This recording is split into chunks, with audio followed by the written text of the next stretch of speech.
is recording again. We're live. All I feel like we should be live. Hello. Oh, go. Sorry. What?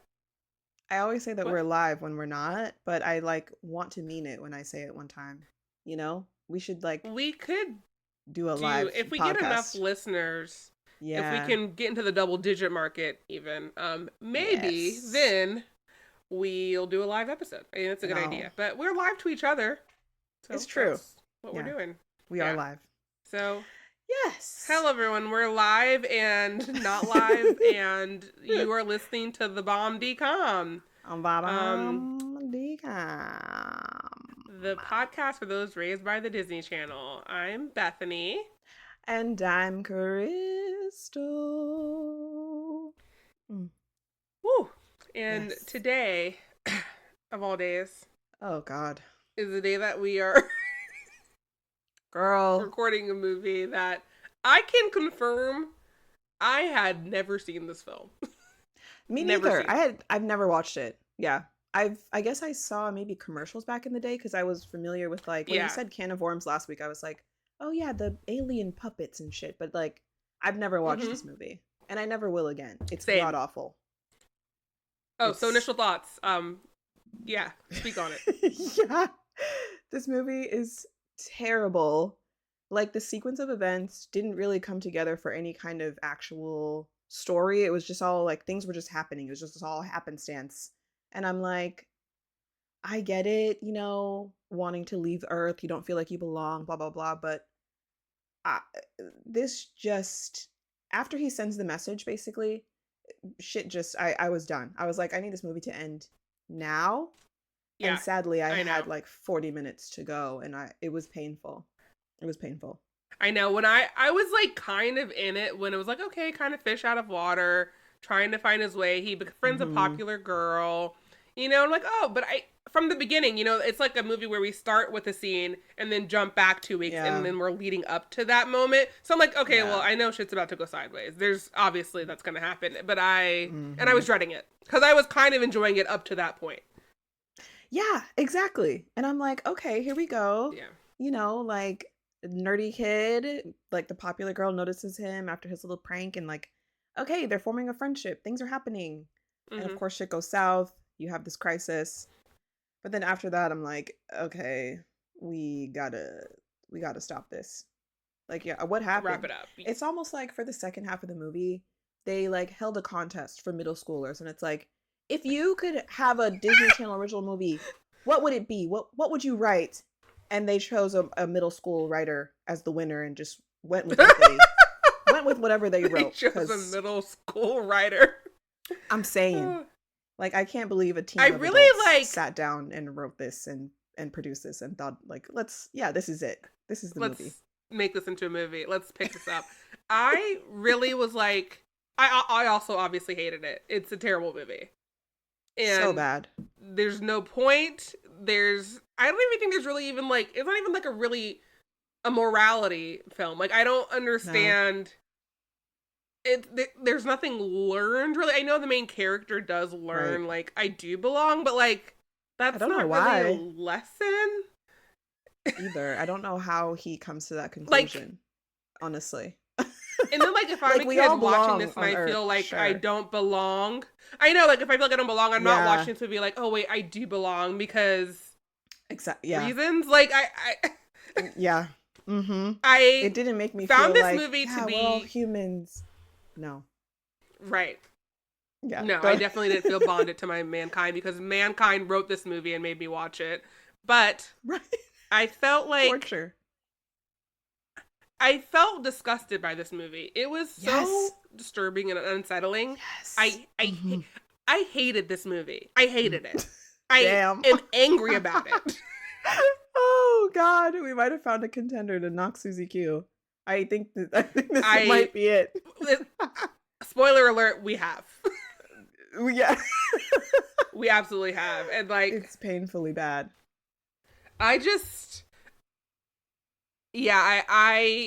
I'm angry at this movie is all I can say about it. And it's disgusting. And I will give them points for creativity. The puppets in the movie are really unique and interesting and well done. They look very realistic. but my God, I hated them. They do. I was actually impressed by that too. When I saw the puppets, I'm like, this is some really great SFX work. Like, oh my God, like they did great. They made like these puppets are so well done. But I was actually physically uncomfortable in some parts, like the slimy guy, the lawyer, like that. Oh my God, that whole thing. I just didn't want to see them anymore. Like, I commend you for the artwork. I hated the lawyer on the puppets, but right. Don't subject me to this, please. Yet they did. The slug guy with like his like teeth and loafers. Like, why are you wearing socks and loafers? Like, what are we doing? Truly, and his like bulbous body that just kept moving, like, and his way of talking like this, like, oh, I've got a deal for you. I'm like, oh, everything about you is so repellent. Like, oh, truly. And the like squiggly eyeballs, like I wasn't about it. It's funny because as a kid, I remember seeing the commercials for this movie, as you said, like same experience, and thinking like, not for me. And I was right. Literally, because I guess I did not watch this as a child. I completely skipped this one, so yeah. Yeah, not a fan. All right, well, initial thoughts, we both did not like it. It's in last place, we can say unofficially. And let's just jump into this recap, y'all. This is one I would recommend more than any other film we've spoken about. If you haven't seen this movie and for whatever reason are listening to this and want to know what happened in this movie, just listen to this. Do not watch this movie. Yeah. You don't need that in your life. Don't subject yourself to that. You really don't. There is no good reason to sit down unnecessary and open up Disney Plus and play Can of Worms. Like, don't do it to yourself. Just listen to this episode and let that be enough. Simply do not do it. Okay? Yeah. 100%. All right, so let's get started. We open on teen Mike Pillsbury. He's in his backyard with a satellite, and he's trying to communicate with aliens, asking them to take him away from Earth because he does not belong. It's very dramatic, high winds, intensity, blah, blah, blah. And then we cut to 2 weeks earlier. And he was also dressed like a magician. And so, I thought he looked like he was, and I was like, what's going on with that? Like, they have to explain that, and they do. But I was very confused by it. At first, I was like, maybe he just did a magic show and he tanked. Oh, no. Or like talent show at school or something. That's so funny. I didn't even think about that. I was like, it must be dance related, and it ultimately is. That was my second thought. I'm like, oh, maybe this is his version of like a fancy outfit for a dance. Because it looks like his version. A tux. That is such a subtle way. A subtle way to dig in someone. Like, oh, is that your version of a nice outfit? Okay, I see you. Just a little bit of shade, but I mean, he is a small child, so it's fine. Just, express yourself. How old do you think he's supposed to be? I think he's like 15, maybe 16. I don't know, sophomore year in high school, possibly. Yeah. That's seems my about guess. Right. Yeah. Yeah. That's what I consider a small child. He just has this energy of like a middle-aged man to me. Not that he looks old, he just feels old. He gives very much dad, like not dad, but like older guy that you go to for advice or something. Like that seems like him. Yes, and the way he talks, and he seems like he's like over it, like the world's already run him down. It's like, baby boy, you're 15. You got so much more. Yeah, he's already so jaded, and he's like, apologies. Yeah, I love to be alone. I don't like teamwork. That just is not for me. And I'm like, okay, I mean, sure, but you're so young. Like, you want to just be by yourself already? Oh my God. Okay. Yeah. But yeah, he's got some troubles. He's in his tree house 2 weeks earlier. He's hanging out with our boy Gilbert. Gilbert from Adam Wiley. Under Wraps. Love him. Adam Wiley. He's playing Nick in this movie. Yeah. And BFF. He and Mike are besties, and Nick's little brother Jay is also there. And Mike is telling Jay these fanciful stories about, an alien family. And it's basically the story of Superman about these aliens who like have to send their baby to Earth. Yeah. So it'll survive. That's what I thought too. I literally was like, yeah, didn't this happen to Superman? Like from where might that Krypton baby was, be like, named being Kal-El? attacked? I don't know. Yeah. Yeah. I was like, okay, yeah, this is it. That's the same story. Okay, I'm glad you caught that too, because I thought I might have been tripping. Because I don't really remember that many details about Superman, but No. I'm like, I think like this is the story of Krypton attack, and like they sent him to Earth. So yeah, okay, That's exactly yeah. right. Look who's behind me. Say hi, Enrico. Oh my God, Enrico, baby. Hey, girl. What's up? Just doing a little sniff, little lick. I love her so much. She's like, yeah. She's a cutie. She's such Oh my an God. angel. So, we then see Gilbert. He's at a football. Not Gilbert. Oh my God. Oh, Mike. We see Mike. Yeah. Mike. He's at a football game. Apparently his dad's making him play football. Yeah. To get him, I guess, into teamwork or something. And he's pretty terrible. You can tell he's all around not very liked. He's making like goo eyes at this cheerleader, and we find out later her name is Caitlin. Erica Christensen of Swim Fan fame. Do you remember Swim Fan? No, I have no idea what that is. Oh my gosh, I feel like it was such a popular movie in like the mid-aughts. It starred the guy from Swim Fan. That movie Swim Fan, like a fan of swimming. Swim Fan. Oh, okay. Swim Fan. The guy from Bring It On. No one the love is interest, coming dude. to mind at all. Have you seen Bring It On? I certainly have, and the sequels, the the movies after that. But it's been a million years. I don't know. Okay, well, the one who dates Kristen. Okay. Oh yeah, the nerdy looking guy, Jesse Bradford. He's been in a bunch of shit too. He's like nerdy, but also kind of hot. You know, like he had that vibe. For sure. Super cute. And he's very dark, which I like dark hair, dark eyes. I dig it. Olive skin. He's hot. He's still hot right now. He is. God. Yeah, he's still very hot. Yeah, I've seen him recently, and he's hot. Yeah. He looks like your type. He looks like he might be grumpy. I feel like. Ooh, I love him. I love a little grumpy. Yeah, he has a grumpy looking face. Yeah. But yeah, they're in a movie called Swim Fan, and she plays like basically this obsessive like stalker type who's really into him, and it's kind of sexy for a teen movie, and so I feel like it was really popular amongst our age group back in the day. Wow, I missed that somehow. Maybe I'll add that to my docket. Anyway, Swim Fan. It's probably not a good movie, but you do you, girly. So she was in that. And I feel like I've seen her in some other shit too. She's been in a lot of stuff. Yeah. Oh, okay. Yeah. All right. Yeah, she's been in a lot. But I feel like for us millennials out there, Swim Fan is the one that first comes to mind, at least for me. Got you. So at the game, Mike makes a heroic catch, but wait, he's running in the wrong direction, and that's really just cementing his ineptitude when it comes to football and his all-around unlikability. Yeah. When he's knocked down in the game, he sees an alien, like he's hallucinating an alien who's trying to take his brain. Okay. Yeah. Okay. I usually don't like to go too out of order here, but we also do have that story he tells, the Superman story.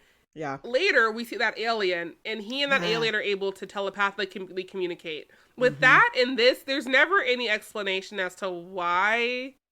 Yeah. Like, I thought he was going to be an alien. Same. I thought it was going to turn out that, like, he's been right this whole time. He actually is from another planet. But no, it turns out he's just a human who can telepathically communicate with aliens. So it was just like a straight up coincidence hallucination where like he gets knocked down, he sees an alien trying to take his brain? Like I don't understand. Girl, I'm in the same boat. I don't know. I had no idea what Crystal, the hell why don't you know?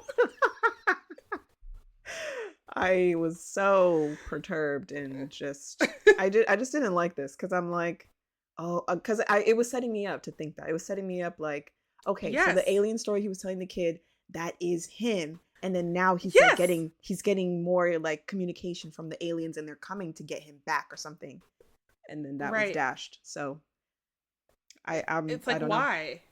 Know. Anyway, I'm middle school writer. That's it. That's literally you're right. You're right. Mm-hmm. But I feel like a middle school writer would have made him an alien. Probably, actually. Yeah. Yeah, they would have done that for sure. Because this is definitely like the more boring choice where he's like, he's just a human who belongs here on Earth, I guess. Mm-hmm. Yeah, because this is way before he sends the message out, so I have no idea why they're communicating with him already, or... But are they? I don't think they're communicating with him. I think he's just hallucinating. It just makes no sense. Yeah, that's true. Because he is absolutely concussed. Sure of that. Yes, and when they communicate with him at any point in the future, like other people see them, right? If they're there, you know, and like they've arrived on Earth. So yeah, I don't know. And so they wouldn't be on Earth with him. Not, as you said, he hasn't sent the communication out, but whatever. No clue. I do want to point out though that his family does not seem to care at all that he's concussed. They just like lean over him and they're like, "Oh, he's not dead, right, son?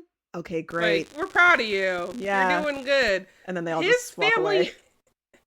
They're weird, which is better than most decom families because the parents usually, I think, are terrible. Yeah. But these ones are just like very weird. Yeah, they really are. And I don't know what the mom does. She seems to like distribute dance lesson videos to like conferences or something. Like I really don't know, but is that what she does? I think so, because like when we see her later, she's on the phone and she's trying to work with the TV, and the channel that she wants them to see is like some sort of German dancing video or German dancing broadcast or something. And she starts speaking German, and then later she was like, I distributed this video to such and such like hotels or whatever. I don't even know what the fuck she says, but it's a salsa and 10 lesson video or whatever. So I feel like she just has like the most unique and unheard of job ever, because I don't know if that's a real thing. It's weird too because like I missed that completely. Oh. But then there's the time where Mike goes to the dance and his parents are like, "Oh, in all our attempts to make you a well-rounded individual, we forgot to give you dance lessons." Exactly. And that's where she pulls out the tape. But that's even weirder if she teaches dance. I don't think she teaches dance. I think she just distributes the dance videos. Like, I think that's, I literally think that's it. I get, like, that's what I've gathered from the stuff that she was saying. I don't know. And then she and her husband start dancing. Are you okay? Like, literally. But I love when she and her husband start dancing. Yeah, it's like they just seem so quirky and just foolish, just like silly fools. Yeah, like the last thing your like 15-year-old son wants when he's going to dance is like, let your parents give you a real quick dance lesson. Yeah, that's like, no one wants that. Not helpful. But thanks, though. Thanks. Thank you so much. Great. This movie is making so much sense. So back home. Weird music is playing, but I'm assuming that music is related to her distribution of dance videos. I think so. Okay, great.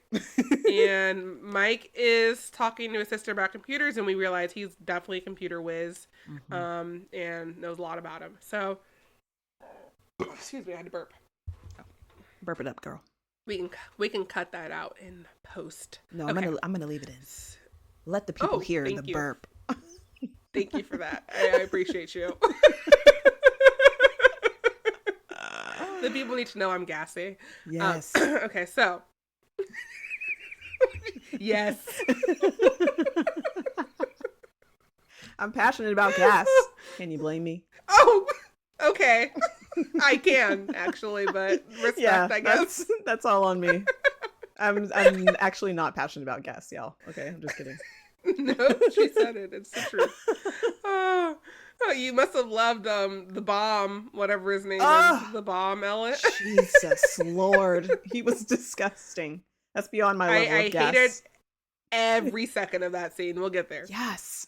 Oh. So then we're at school. It's computer class. We see Mike with Nick, and he's kind of getting picked on by the guy we saw him play football with. His name is Scott. We find out he's popular, good looking, an athlete, and a computer whiz. So he's kind of like the all-around package. Yeah. And we then see the cheerleader we saw earlier, Caitlin, and she comes and sits down next to them. So Mike then sees a message on his computer. It's been sent by Scott, and it's saying like, "Oh, I'm gonna eat your brain or take your brain or something like that." Yeah, which is so weird because he literally hallucinated about an alien trying to steal his brain. So I'm like, yes, why? and like, it's what? not.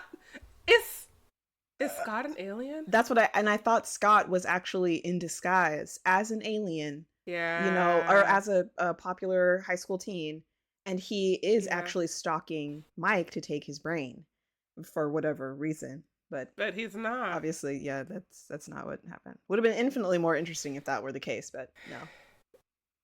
Why would they do that? Yeah. I also want to point out he inserts a floppy disk into his computer, and that somehow sends, and he hits like one key. He like inserts the disk and he's like dramatically like he slams one key, and then that sends a message to another computer across the room. And I'm like, this is 1999, and I don't know what floppy disk program you just insert it and then hit a key and like it sends a message specifically to the one computer. Like, I just don't get this. That actually makes no sense. Oh, and earlier, I didn't even think about that. With his dad's computer, I don't know if you remember, but his dad sits down to like look at his stocks or whatever, and then there's a pig like animation, and then he's like, Mike, come check this out. And Mike's like, oh yeah, I needed the extra RAM for my computer, I'm so sorry. And I'm just like, so you need extra power for your computer, and you just like took it from your dad's computer and then also uploaded some like oinking pig animation as a message to say, like, I don't like the technological part of this movie. Crystal, it's not there. It's like someone, I was gonna say Google wasn't even a thing. They had a friend who worked in tech who like sent them a list of terms without any definition or reference points, and they just threw them in this movie. Yeah, it's like, oh, I needed some RAMs, I needed some gigs, so I took them. It's giving like, computer. Hold on, I'm hacking the mainframe. I'm almost in. Like that. Like, there's nothing. Yeah, just the keys like clicking, and they're like, okay, I've done it. Click the one key. Yeah. No. It's bringing me back to Susie Q. Like, let's just hit N7, which is not a key that doesn't fucking exist on any computer, but let's hit N7 and that will print out the documents we need. Yes, absolutely. Does everything. Okay. N7, it's the key to the universe. Yeah, and then you hit the wrong key and like that obviously just empties the ATM. So technology and DComs they're in another universe. Like, it's their own thing. Yeah, and I mean, like, in 99, they could get away with it because most people wouldn't even know what they're talking about. Yeah, facts. So, yeah. So, they can talk about, hey, hi, Enrico. She's, like, clawing my bag. She's like, pay attention to me. Who are you talking to? Why isn't it me? But, yeah, they can get away with it. She's very sweet. She loves love. Okay. All right. So, yes. Scott sends Mike that weird message, and then Nick is like, I keep wanting to call him Gilbert. If I call him Gilbert, let me live, y'all. Okay, I know he's Nick in this movie. Honestly, he is Gilbert forever for me as well. He's giving Gilbert, like he gives Gilbert. Like looking at his face, he is Gilbert. No matter what he's doing, he's Gilbert. So, yeah. I agree. That's it. I agree. Yeah. So, Gilbert's, or immediately. Nick's like, do it. So Mike then, as you said, puts a floppy disk in, presses a key, and it sends a message to, seems to me, and maybe I missed it. No, but first, a random computer that the teacher happens to see. Oh, yeah. That's right. And it's like a love message from some rando, and she's like, oh my God, I have to go. From the principal. Yeah. So that's why she's like, okay, that makes me feel better. Oh, I've got some business to attend to in the office. Entertain yourselves, students. I'll be right back. And like, I guess she's going to go romance the principal. You should. How awkward was that interaction? She's like, oh, you've been thinking about me day and night? And he's just sitting at his desk like, what the fuck are you talking about? Don't you have a class right now? Like, what's going on? I would have rather watched that scene play out. I bet that would be entertaining. I wanted to see that. Yeah. So after she's out of the class, Mike's able to do his real, mess, which is sending the pig. Yeah. I'm not even getting into it. He sends the same pig from his dad's computer to all the computers in the computer lab. And when the pig turns around to look at, you see its face, it's the face of Scott. Yeah. And all the kids and are just everyone's like, oh my God! It's like, oh, that's you! That's your face!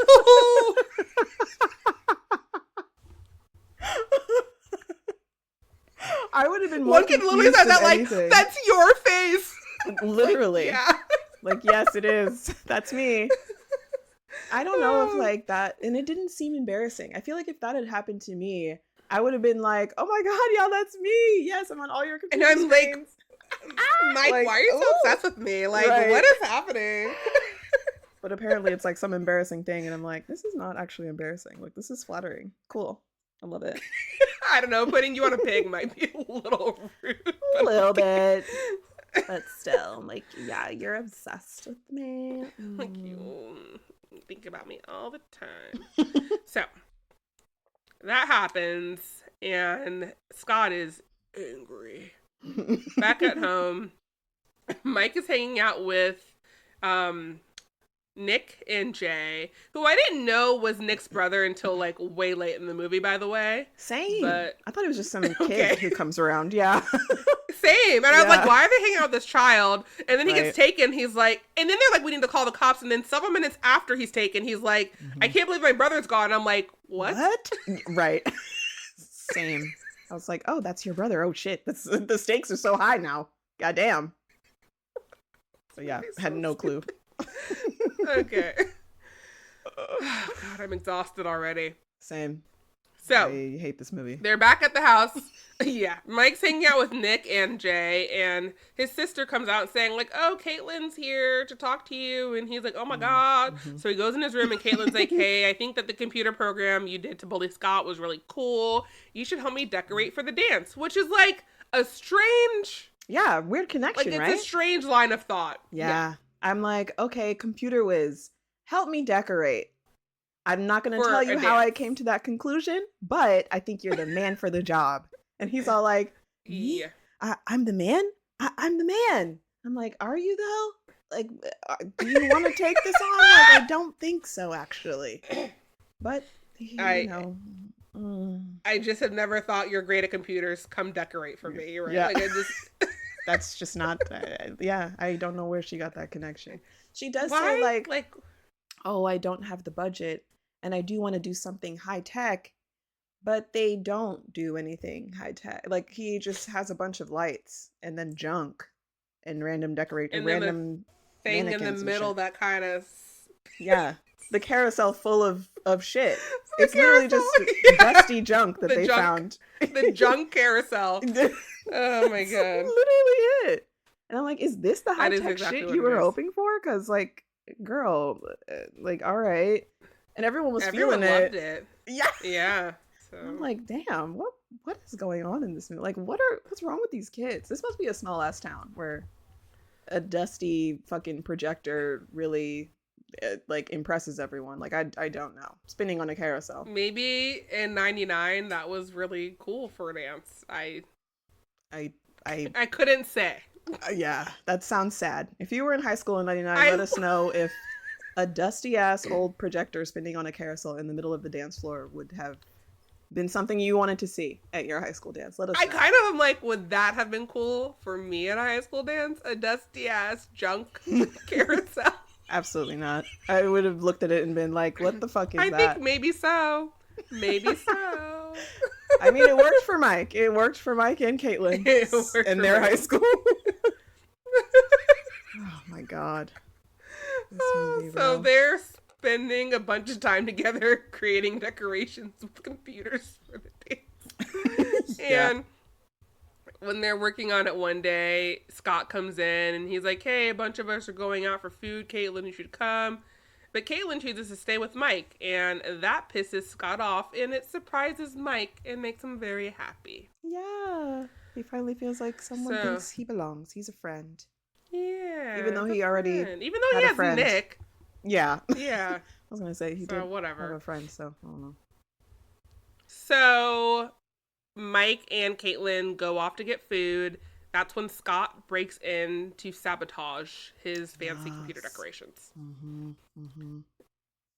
So Mike's at the house getting ready. He's putting lights in his cummerbund, which is kind of cool. And his parents decide to teach him how to dance. We then see them at the dance, and Mike, it's a weird setup because everyone comes into the dance like it's an assembly. Mike's at a podium announcing the decorations. Yeah, I've never seen anything like this. I don't know. They were all just waiting outside. Real high school people would be like, shut the fuck up. Like, let us dance. Like, no one cares. Play some music. Get off the stage. Like, literally just, like, start the dance. Like, I don't get this.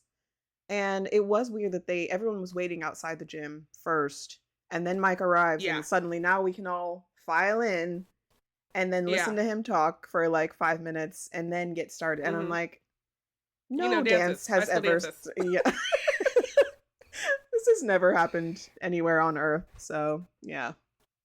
Yeah, it was very strange. So he announces the decorations, and we see Scott, like, backstage plotting to fuck shit up. Mm-hmm. Just as things get going at the decorations, music starts playing, everyone's having a great time. Yeah. Scott presses one button and shuts it all down, then starts making go haywire. Things start smoking. The sound is really weird and off-putting. Yeah. And there's a fire. The teacher who wants the principal sexually tries to put out the fire with an extinguisher and accidentally sprays Mike all over, and he's humiliated not just by the extinguisher but by his failure as a computer decorator.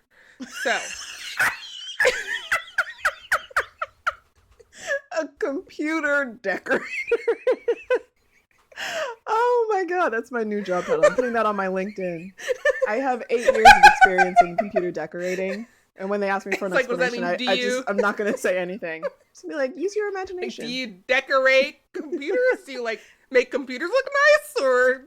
And I just, in the interview, I'm like, no, that's not it. But good try, though. Any questions for me? Any other questions? Like, what the fuck?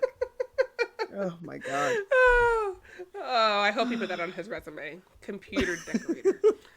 His exit is so dramatic, too. Like, he's in such a huff. Yeah. And I'm like, it's not really that big of a deal. It's weird that that's like what sends him over the edge. Literally. I'm like, you should have been more concerned about like what happened with the technology, not like, oh, I'm covered in fire extinguisher foam. Oh no, I've got to run out of here and grab my laptop. Yeah, especially because Caitlin's like, Mike, no, it's okay. Yeah. But he's all in his feelings and stuff, so yeah. He runs off. We then cut back to where the movie started with Mike in his backyard. Yes. Wind is blowing dramatically. He is begging the galaxy to take him away because he simply does not belong here. Mm-hmm. He does not belong on Earth. So it's the next day at school, and he sees Caitlin, and she kind of blows him off. Everyone's kind of like snickering behind his back. No, this I didn't get. More alone. Because he's walking through the hallway. It's that, yeah, quintessential scene. You walk in after an embarrassing night. Everyone's staring at you, whatever. But Caitlin approaches him. She's talking to her little group of friends. No. And then he approaches her. Well, he's just like walking down the hall. He approaches her. Really? Because I feel like I saw her break away first. She's like in the middle of the hallway with like her 3 friends, and he's like walking. So it's kind of like, it's not like he made a beeline for her, but he's walking, and then as he sees her, he does stop and stare. She's still with her friends. Oh, okay. And he's staring at her though, and she's like, what? She's like, what? Yeah. Okay. Yeah. All right. Which was kind of mean. Approached him, and I'm like, damn. Oh, no. He approaches her. It was messed up the way she was just like, what? Especially since she was so like empathetic and, like considerate towards him when he was like feeling embarrassed the night before. So I'm like, yeah, girl, maybe she was understandably kind of pissed at him for like just leaving. Yeah. I'd be like, okay. And I would be too. You acted a little over dramatic, but okay. Yeah, and like I could have used your help trying to fix the shit. The dance go on. Like, yeah, exactly. You just ran away like a little baby. Okay. Truly. So little bitch. I kind of get that. Little bitch. So Mike goes back home. He's in his treehouse, and all of a sudden a talking dog named Barnabas appears. He's so cute. Barnabas is voiced by Malcom McDowell in a shocking turn of events. Oh, love that voice. Who is that? Do I know him from anything else? He sounds like he would narrate like nature documentaries. He's been in a lot of stuff. What I think he's best known for and what I know him from is A Clockwork Orange. Oh, I watched that a million years ago. Oh my god. Oh, I need to refresh. Yeah, he's the main guy in that. Yeah, okay. He's the main guy. Okay. Yeah, his voice is very that movie tripped me out. Like, I mean, it's a trippy movie. Yeah. Yeah. But it's intense and trippy and like messed up. Yeah, definitely messed up. I feel like that movie in particular has always left me with that brainwashing image where like they hold your eyes open with like the little forceps and shit. And I know, because they actually did have to put that on his eye, like right. And I thought that when I watched it, I'm like, they actually sat this man in the chair and then put that shit under his eyelids. Like, how else could they film this? And it's disturbed me ever since. Like, every time I think about brainwashing, that comes to mind. It is very disturbing. It's very disturbing. Truly. Yeah, I feel that. But yeah, I love his voice though. He's so good in that movie at the end where he's like, or the guy's feeding him. I don't remember that. Oh. Go watch it. You did that was so funny. Watch it. Oh, that was great. Solace and I do that to each other a lot when we're eating. Like, you guys should have your own show. It'd be so entertaining. I hope so. We'll see. Where we're watching. He's embarrassed to say we're watching Game of Thrones right now. Why would he be embarrassed about that? Game of Thrones is an excellent show. But it got so bad. I'm not embarrassed. I don't care. Yeah. Everyone collectively hates the last few seasons for sure, but it's still a cult like, I guess, is it a classic at this point? It's a classic. I think it's a classic. Yeah. And we've only committed to watching the first 3 seasons, which are excellent. Like, no one would argue that who's watched the show. So facts. Okay. Not embarrassing at all. But anyway. Yeah.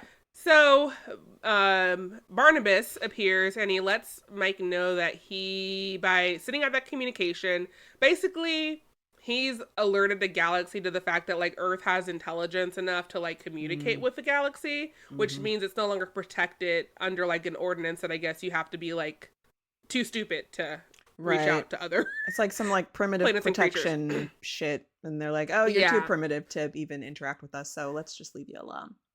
Yeah, exactly. Oh, I do have to say, I love the translator necklace, like the blue, like juicy lips. The blue lips. Love that. Like I want to hang it on my wall or something. I love the way it looks. It is very cute. Yeah, I agree.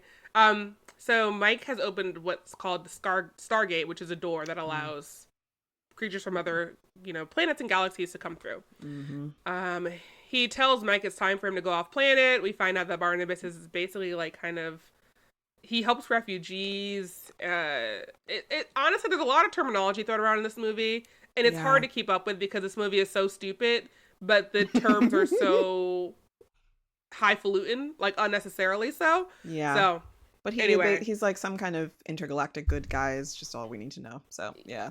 Yeah, that's exactly something right. like that. Yeah. So, Mike is sure he's hallucinating. He's sure he's either losing his mind or hungry. So he goes, gets some food and goes to his room. And as he gets on his computer and puts his food down, there's like goop that's coming from the ceiling. It's like, God, it's absolutely disgusting. It's like snot. So gross. Yeah. And it's just coming down in huge goops from the ceiling. And it drips all over his food. Oh my God. Drips all over his food. He's about to bite his burger. And I was like, if he eats that burger, I'm out. Yeah, but luckily he stops before he bites it. I don't know why he didn't feel it when he went to pick up the burger. I'm like, don't you feel that it's covered in greasy, like gross slime? Like what? I don't know. And he instantly is also, like, ugh, what stinks? And I'm like, bro, look, just take a look to your left, and you're picking it up like you're picking up the snot covered burger. Like, oh my God. It was disgusting all around. And then we see the bomb, B-O-M, which is an alien. And this alien, it's kind of like a germ, like, the germ emoji. Yeah. If that came to life, but it had like a giant nostril nose thing. Yes, like really dramatic mouth, nose, and eyes all separate. But like they're humanoid, but like too big and weird shaped. They're kind of like if the Simpsons were brought to life, like if they became humans, like what Homer's features would look like. I don't know how else to describe it. It's It's like it's they're strange. just disproportionate, but also on top of a snot glob that has like gaseous he's on holes a snot glob in his back. Yes, he's gaseous holes. And he has teeth. God, yeah. A full mouth of teeth. A full mouth, and he uses those teeth. We see him use them. Yeah, he does. Just as Mike is adjusting to the bomb showing up in his house, Caitlin calls him. And instead of being normal and being like, oh my God, there's an alien in my room, let me focus on that. Yeah. Mike's like, guess I gotta answer this phone call. Right. I'm like, boy, hang up that damn phone. This is not a good time. Like, what? I hate scenes like this when someone's acting in such a way that I genuinely can't imagine anyone ever behaving this way. Right. Like, I cannot fathom some crazy shit happening right in front of me. My phone is ringing, and I'm like, gotta take this call while also dealing with whatever the fuck is going on. And as the person on the other end, I'd be like, you know what? You're acting fucking weird. I'm gonna call you later. You sound distracted. Yeah. Yeah, like, for sure. Like, okay, I don't know what's going on over there, but you're clearly dealing with something, so I'm just gonna ring you maybe tomorrow. Have a good night. Bye. It's just also weird on Mike's end to be like, hey, Caitlin, oh yeah. Oh! Right. Oh! Disgusting! Well, she's talking to him, and then she's like, Mike, I feel like you're not paying attention to me. I'm sorry, Caitlin, go ahead. Oh! And I'm like, why are we doing this? Why? And he does give her an excuse. He's like, oh, there's a plumber. My bathroom is like really backed up. And, she's like, oh, gross. But then I would have been like, that's what I'd be like, I'm gonna go. Yeah. Like, all right, I'll let you deal with that. Like, talk to you later. But no. And then she gets mad at him by the end of the phone call. And I'm like, girl, where are the brain cells? Yeah. Please, someone tell me. I hated this scene. They both were acting in such an absurd way. So stupid.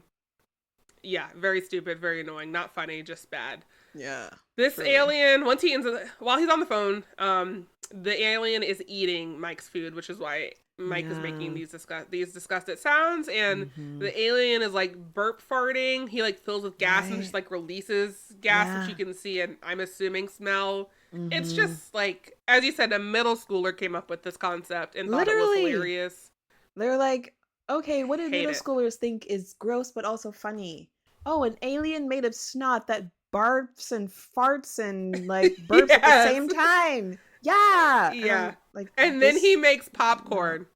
Oh yeah, he eats the corn on the cob and then it comes out as popcorn from his like little gas holes. Oh my God. I hate that this image is in my mind. I wish I could take it out.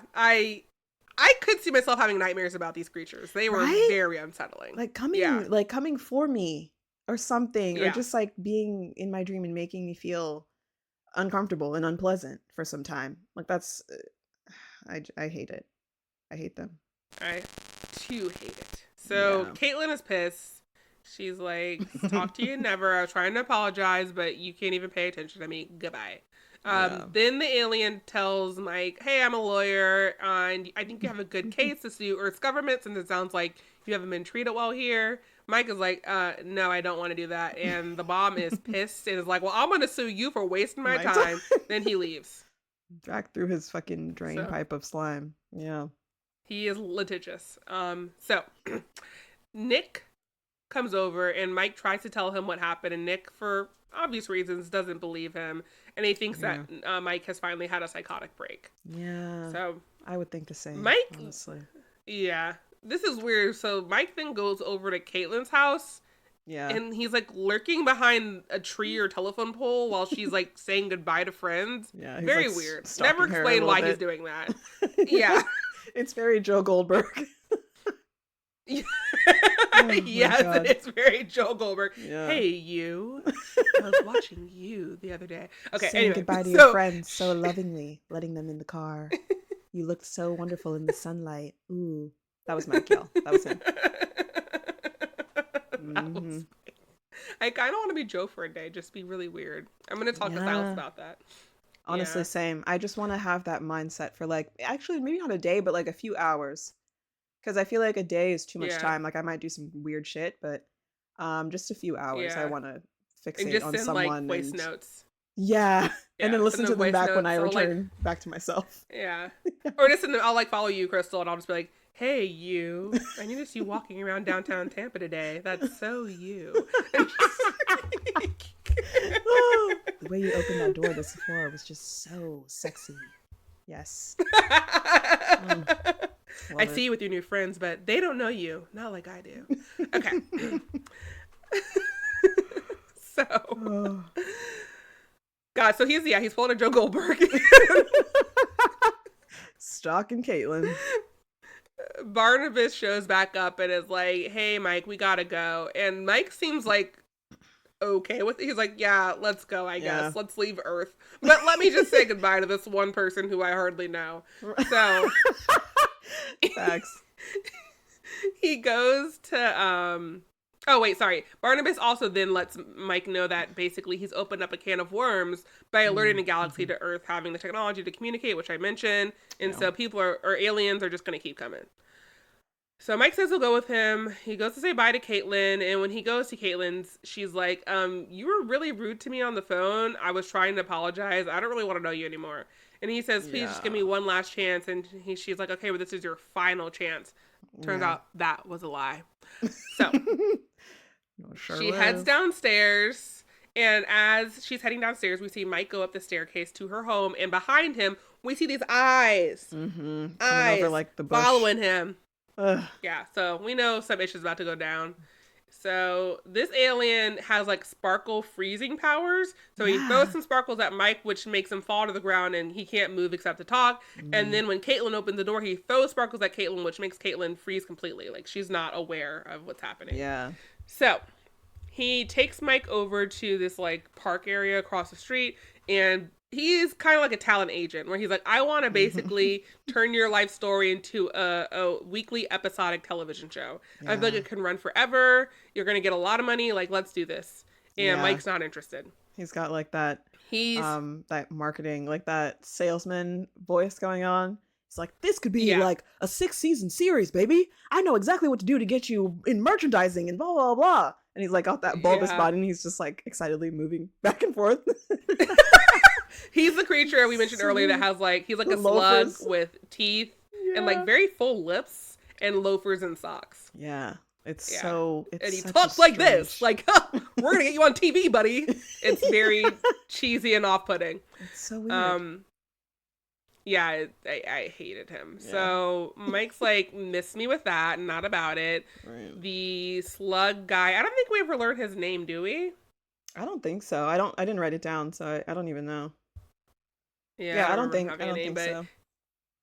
He gets pissed and he unfreezes them, but Mike is across the street now. Caitlin opens the door and sees that Mike's not there and is like, classic Mike. And she's pissed and like she's done with him. Yeah. Or so we think. So Mike's like, damn, I blew it. So we think. So she says. Mm-hmm. Oh, this movie's so convoluted. So many details for no reason. Like, to what end? Literally. So, then Nick and Mike are hanging out for some reason, and all the aliens show up. Yeah. Nick then sees them, and Mike is trying to get ready to go with the aliens, and Nick's trying to talk him out of it. Mm-hmm. That's when Caitlin comes over to read him to Phil, and then she ends up staying and finding out that he's leaving for another planet. She does that classic thing where like you like leave something at someone's house or whatever. I don't know if you've seen these, but there was that trend online for a while where somebody would like send a text message. They're like, there's this little piece of lint that you left at my place. I don't know if you want to come get it. Blah, blah, blah. It's just like a ruse for people to come back so you can talk to them. Yeah. So she shows up at his house. She's like, I think this is yours. And she's clearly like wanting to say a few words to him. But they're in the middle of an alien invasion. So she gets cut off. I love that move in movies where it's like, I think this is your pin. And it's like, it's not my pin. Well, anyway. And then they're just like, it's the reason to just come over. Literally. Yeah. I like when Silas and I first were friends before we started dating, we had game night at his apartment once, and I left my makeup bag there. Oh. Usually I wouldn't care, but the next day I had to do headshots at work, so I needed my makeup bag. Yeah. So I was like, can you drop it off? And he told me that he was convinced I left the makeup bag there on purpose as a way to like to like talk to him come again. back over at some. Yeah. And I was like, bro, no, I'm just very forgetful. Like, I'm just a forgetful baddie. I'm glad that you think this and that you're interested, but that's not what's happening here. So that's exactly what happened. So he dropped it off at my job, and I was working concessions at night, and so I was like, oh, do you want like a beer or something? We're stopping by. And he was like, oh no, I have to get home, blah blah blah, which is another reason I thought Silas was not interested in me romantically, because I'm like, he was just like ready to leave. But as he walks away, this guy was like, take the beer, man, take the beer. And then he like looks at me and he's like, that one's going in the spank bank. Wow. Oh, okay. Yeah. What? Yeah. And the funny thing is, I didn't hear any of that. Silas told me like way later when we started dating that happened. Wow. Yeah, I would keep that to myself until I had it locked down. Yeah. Yeah. And so the rest is history, but yeah. Really. Early days of Silas and Bethany. Love it. What a love story. 6 years ago now. Love story. 5.5. Yes. And now your sweet nups are coming up. Oh, sweet yeah. Nups. Love them. Okay. Yeah. Yeah. This movie, honestly, is hard to keep up with, like, what's happening because it is so chaotic. So my notes are just like, I'm like, where are we? What's happening? So, one of the aliens wants him to like market his Jarmonica invention or something.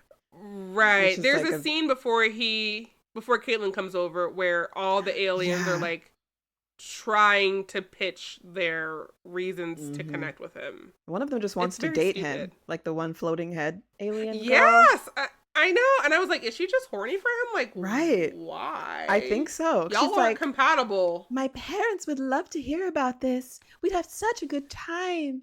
We would have an amazing night together. And I'm like, oh, okay. Like, do you even know anything about him? She's like an octopus. Right. Like, she's got these tentacles at the bottom of her head. I don't know. But they're very short tentacles. It's not like even like, super sexual tentacles. They're like very tiny and short. Yeah. I don't get it.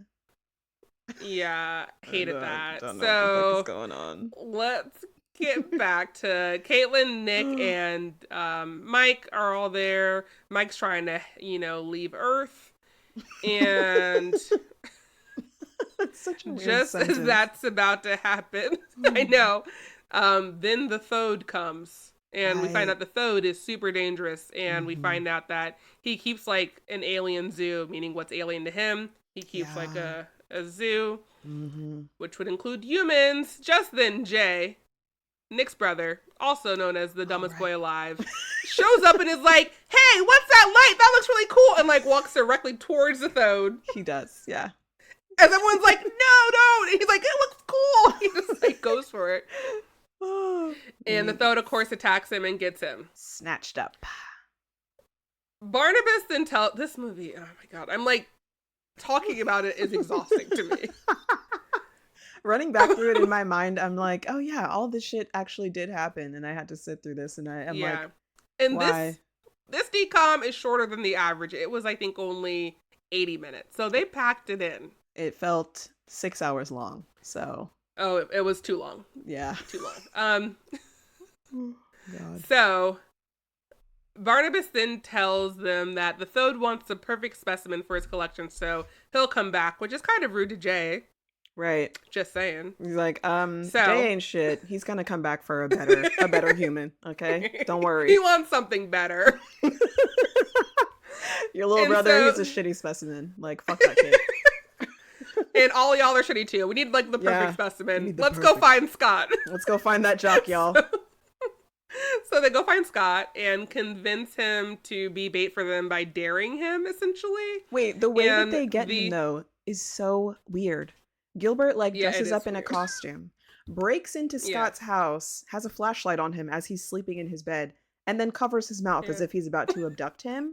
But then immediately reveals his identity as soon as Scott is like, what the fuck is going on?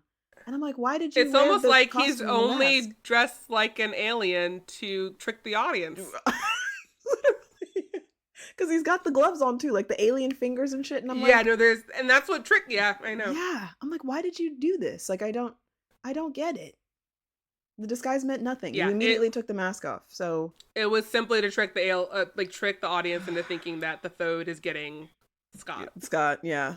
Like, it's... Which could have happened. That would have been fine, because the plot would have gone in the same direction, but whatever. Could have happened. So, they use Scott's perfection, and it's like, oh, the Thode senses his perfection. He's coming for him. He's coming back.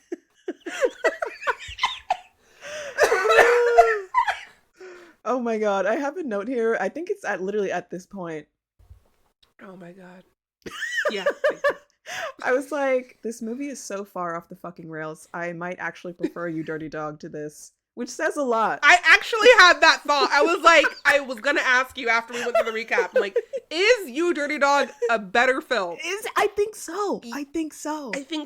Because I think this might be definitively the worst DCOM of all time. The worst that has ever been. The worst movie, possibly, that has ever been made. Yes, I think so. Because you know how much I hate You Dirty Dog, and like for me to prefer to sit through that than this, that says so much. It says a lot.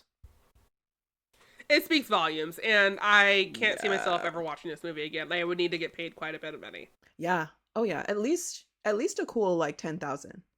Maybe actually 5. I would do it for 1,000. I would do it for 1,000, but not a penny less. Actually, that tracks. Yeah, I would do it for 1K. Yeah. But nothing less than that. Yes, agreed. So, God. Lord. So the Thode senses Scott's perfection, and that opens the gate for him to bring Scott through, and the rest of the group's able to also come through the gate so they can go rescue Scott and Jay. Mm-hmm.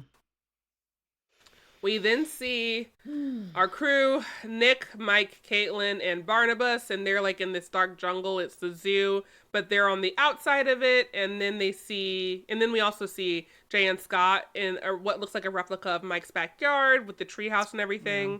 It's always daylight, and they're in one of the exhibits. Basically, they're locked in the zoo. Yeah. We then see one of the aliens from Mike's story at the beginning of the film. Yeah. The one who lived out the Superman reality. Mm-hmm. And they seem to have a moment, which leads one to believe they might be related or know each other, but no. Yeah. Nothing else is happening there, I guess. That's what I thought. So, the Thode then shows up. And it's a small-looking man who looks kind of slimy, but otherwise is human-looking. Yeah. And he has a giant amulet, which is the key to opening the different prisons. And he calls this place a sanctuary, not a prison. So he begins chasing them to make them part of his prison as well. Collection. And he transforms into a giant toad. That's right. The Thode's a toad. He is. He could have been the monster from... what is that monster called again? Oh, Wart Face or something from Under Wraps. Yeah. Warthead. Warthead. Yeah. He kind of. He could have been that monster too. A little. He would have been better. He was more frog-like for sure, but he would have been better than that Shrek knockoff. The second one. Oh my remake. God! Yes. 100%. So God. the Thode is a toad, and he's chasing them. You know, this scene when they're running through the jungle reminded me of Legends of the Hidden Temple. I don't know if you used to watch that. I can see that. Yeah, probably same set. It felt like the same set for sure. Right. It took me right back to that. Yeah. I didn't think of that, but you're right. Same vibes. Loved it. Well, I didn't love it, but I loved Legends of the Hidden Temple. Oh, yeah. Yes. Same. Yeah. Not this. Mm-hmm. Mike then goes to the Thode as a distraction while the others trap him in this steel cage, and they take his key. So they go to release the others. They stop at the alien from Mike's story towards the beginning, and that alien is able to telepathically communicate with Mike. Why? Mm-hmm. No reason. Nobody knows. And he's able to communicate. He's able to communicate to Mike how to basically move the key to open up the different cages. Yeah. So he's free. They go to get Jay and Scott, and they free them just as the Thode is escaping from his gate or his cage. Mm-hmm. And then on the way back home, Mike stops over these crystals, which are basically like the the main controls of the prison, and he unlocks every cage, so all the prisoners are freed. That telepathic communication would have been the perfect opportunity to be like, oh my god, you guys, this is my dad, or something. I don't know. Yeah. This is like, I wish he was an alien. I want him to be an alien so bad, but whatever. I mean, like, if he's not an alien, then why are you setting that he is an alien up? Like it feels like they did have him being an alien and last minute changed it, so he's something not. Right. And I don't get it, because there's no other explanation for why he's so connected to the alien world, like the alien in his hallucination and the alien here that he can communicate with. Like, I don't get it. Yeah, I feel like they wanted him to stay on Earth, and I think they had to validate that by him being a human. That's my guess. Like, he belongs here for some reason. Yeah, for some reason, because he's a human. He's a guy. He's a guy. So they all make it back through the gate, but the gate's staying open, so they know that the Thode is on his way too. Barnabas tries to call the Galaxy Police, but the line is busy, so Mike tries to stall, which includes the Thode wrapping his tongue around Mike's leg and dragging him to hell. Yeah. And then Barnabas starts barking, and the cops show up. Yeah, and they like the barking.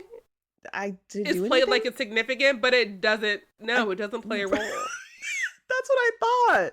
Because after the like police show up, I didn't know you could bark. Right. He's like, I didn't know either, but we have being primitive. Yeah, we have to go back works to our to save our ways. friends. I'm like, what? Did you save him?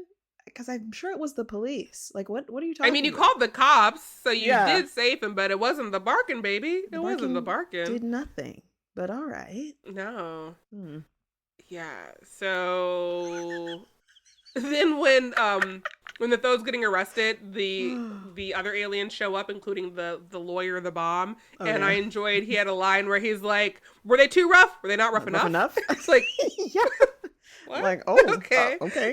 Is the Thode into some freaky shit? All right. Interesting. I think that the bomb is for sure into some freaky shit. True. He looks freaky. I don't want to know nothing about that. I don't want to know nothing about that. Absolutely not. I don't want to learn of any of what he does with his many holes. Please, I already know too much about him, his many holes. So they then go to the cop and explain everything, and then we cut to Mike at a football game. He's riding the bench, and I don't even know what I'm doing. Oh my god. Barnabas comes up and tells him, hey, so everything, like, you being able to contact the galaxy was ruled an accident. Earth is protected again by the primitive law, whatever the fuck.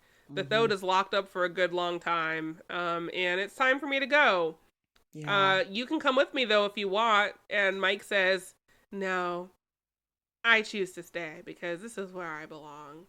And Barnabas tells him, hey, you can scratch me behind the ears, and that's how they say goodbye. Yeah. It's sad. I love Barnabas. He was definitely the best part of this movie. Truly. It was, like, kind of weird, though, when he was scratching him, because Barnabas was moaning. Malcom McDowell's like,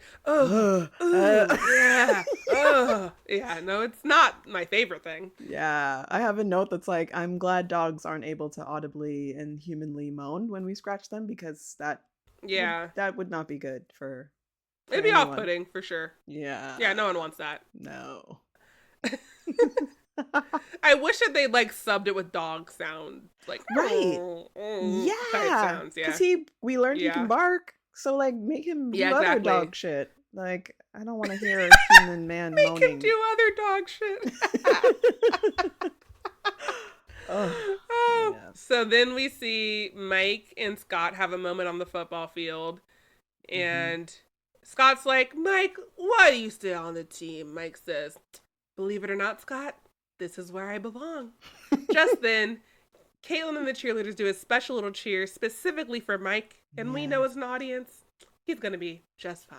Yes, he's right where he belongs. Ooh, and that's jazz. So that's Can of Worms.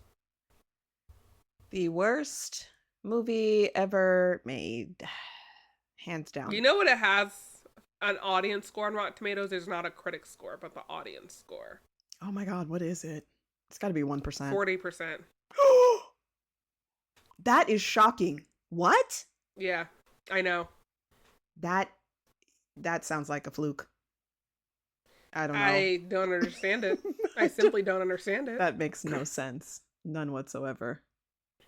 I didn't look up any facts about this movie because I hated it, and I want to pretend I never saw it. Yeah, same. Cool. Perfect. Perfection. So we both agree that this is now in last place? Last place. Yeah. I can't see anything dethroning it, which is a little sad, but it is what it is. This is just, this movie's bad. There's no don't watch it. way around it. Don't I hate it every second. This. Yeah. It was literally painful. Painful. It was really, really unpleasant. Actually, Under Wraps 2 dethroned Suzy Q. I forgot about that. Okay, so we've dethroned Under Wraps 2. Yeah. Jesus. Well. Yeah, Under Wraps 2 was way better than this. Way better. Facts. There it is at number 15. Can of worms. Where it shall stay, because forever. Yes. Literally. Next week it'll be number 16, the week after number 17, and the week after that 18. Just continue at the bottom of the list. So, what is next on our list of movies? Oh, something great. I remember thinking that. We have a list of great ones coming up. I know that. Yes. Hold on. Let me take a look. Okay. Wait, I have it. The 13th Year is next. Yes. Oh, yeah. And then we've got Smart House, Johnny Tsunami, Johnny Kapahala back on board, Genius, Don't Look Under the Bed, Horse Sense, Jumping Ship, Up and Away, The Color of Friendship. I've never seen Genius, though. I've never seen Genius. Is that with the same young kid? Actually, I don't. I can't remember Genius either. I feel like it's with oh God. Oh wait, no, I have seen this where he clones himself. Yes. It's the same kid from who is he? Who is that guy? I know the kid. I know who you're talking about. I've seen him. He was like in a lot of things in that era. Right? Yeah. Like he was in a lot of shit. And I used to think he was like kind of cute in a shitty way when I was a kid. I don't know how else to describe it. Yeah. He kind of has like a little bit of an off-putting look on his face a lot. Yeah. But he still is kind of adorable. Yeah. But I remember liking Genius. Like I think it's a good movie. Okay. Or that's at least what I Okay, great. I mean, we've gotten through the worst of it, so facts. Only up from here. There's no other way to go. Literally. Sorry to end on a downer. I'm sorry this movie was so bad. I hope that you enjoyed at least us talking about it more than the movie itself. Yeah, don't watch it. Yeah. And we'll catch you next week with a much better film. 13th Year, baby. Woo! Yes. All right, lovers. We'll catch you next week, next Wednesday. Find your ass back here. Bye. Thank you so much for listening to The Bomb DCOM. You can follow us all over the internet on Instagram, TikTok, YouTube, all at The Bomb DCOM, and at our website at thebombdcom.com. You can also email us at thebombdcom@gmail.com. We release new episodes every Wednesday, so you better find your ass back here next week. This show was created, produced, and hosted by us, Bethany Birdhill and Crystal Innes, and edited by me, Crystal. Our theme music credit also goes to DJ Quads. Thank you, DJ Quads, for the excellent music. You can find them on YouTube. And we will see you next time, babies. Bye.